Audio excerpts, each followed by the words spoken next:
kayo dito sa rental. Masaya naman kayo. Komportable naman. Ano, Mimay, nagugusto mo ba yung place na to? Opo, gusto po namin. Aaminin ko, Han, mas magaan sa pakiramdam. Wala kasing kontrabida. Ma, Naiintindihan kita, Mama Ana. Hayaan mo. Gagawin ko ang lahat para gumaan ang buhay niyo dito. Gusto niyo bang lumabas? Gusto niyo mag-relax? Gusto niyo mag-mall? Shopping? Oh. Yay! Magsha-shopping po tayo? Oo, baby. Ito. Swipe mo na ng swipe. Lahat ng gusto mong bilhin, bilhin mo. Ha? gusto ko yan, Han. Makakabuti rin kay Mama na magpa-araw. Ano pa hinihintay niyo? Tara na. Alam mo, mali mo on the way, ha? Makita na natin yung bahay na pwede natin bilhin agad. Yay! Kain na, kain na. Han. Oh, tara. Mimay, kain pa. Kain marami, ha?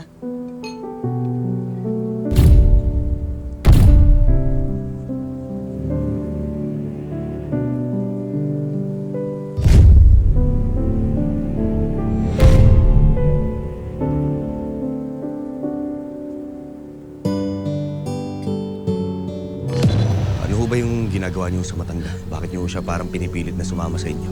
Tinutulungan ko. Dahil gusto kong pakainin dito dahil may food drive kami dito sa Balay Alaga. Pasensya na ho kayo. Nay, pagpasensya mo na po si Lodi ah. Date niya pa po ang pulis sa pagprotekta sa lahat.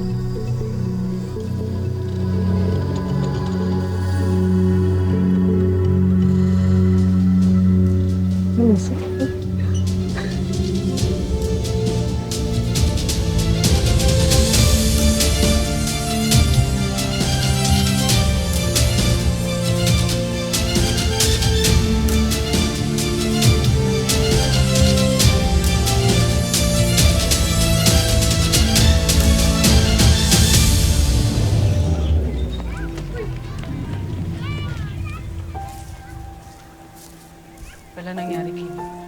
Butchoy. Kasalanan ko lahat to eh. Nagpabaya ako. Rosenda, huwag niyo sisihin ang sarili niyo. Hindi niyo ako kasalanan ng kasama ng ibang tao. Sa totoo nga lang ho, maswerte ho kayo. Kasi napakatapang ho ni Butchoy. Palaban ho na bata. Kaya nga bilib ako dyan eh. Maraming salamat sa tulong mo. Awin, Ano ba nangyari doon sa kumuha sa kanya? Maghahabla ako sa kanila dahil gusto ko sila makulong.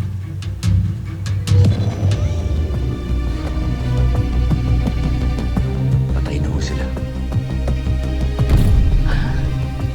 Ano? Paano nangyari yun?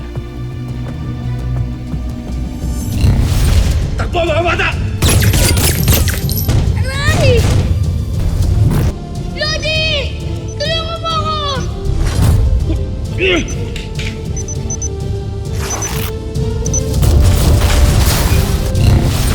Nagkaroon ho ng enkwentro nung gabing nakuha ko si Kabutchoy pati iba pang mga bata. Sumabog na ho yung warehouse kaya sigurado akong wala na matitira doon.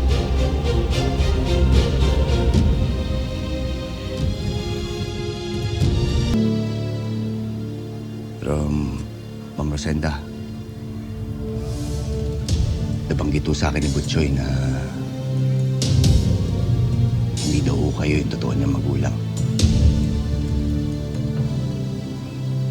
Paano ho ba kayo nagtagpo? Paano niyo siya nakilala?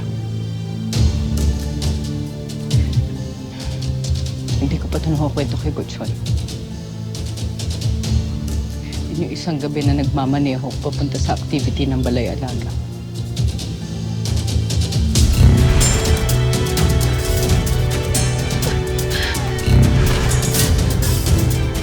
Miss?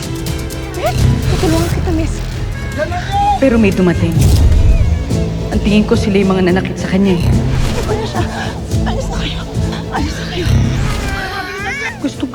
tulungan pero natakot ako. Nagpanik ako. Tumawag ako ng pulis. Pero nag-follow up ako, sabi nila wala daw sila nakitang babae. Naawa ako sa bata eh. Dahil kapapanganak pa lang. Pero nung walang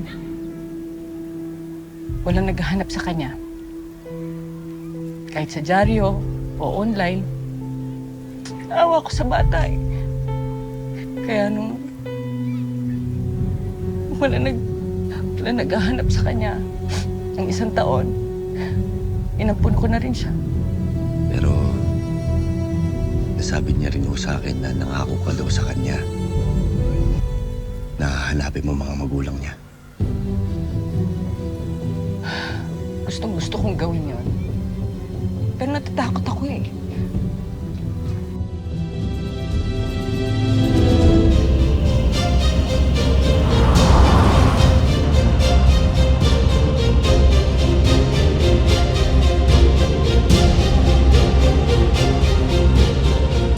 Daddy, sandali lang. May cotton candy, oh. Gusto mo bumili, Imay? Opo. Rolly ka. Ay, Han, sakto parang may event. Ika, silipin na rin natin. Sige, pero park muna ako. Opo. Okay.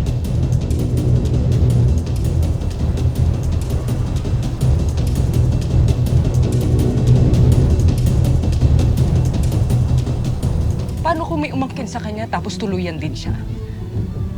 Ayoko mangyari yun. Naintindihan ko naman ho kayo, Ma'am Rosenda. Pero di ho ba karapatan pa rin naman ng bata na makilala niya yung totoo niyang mga magulang? Ma'am Rosenda, ngayon wala ho kayong dapat na ikatakot. Dahil nandito ho ako. Poprotektahan ko ho kayo at gagawin ko ang lahat para protektahan ko si Butchoy.